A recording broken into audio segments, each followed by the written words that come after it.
In this guide, I'm gonna show you guys how to follow people on Roblox. Let's get started. Launch your Roblox app. Make sure you have already logged into your account.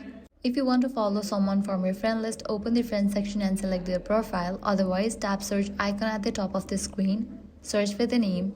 Select the account from the results.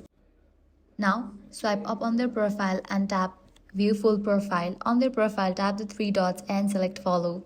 To unfollow someone later, follow the same steps and choose Unfollow. In case you could not find the option of follow, you can click on Add Friend. This will automatically make you follow the person.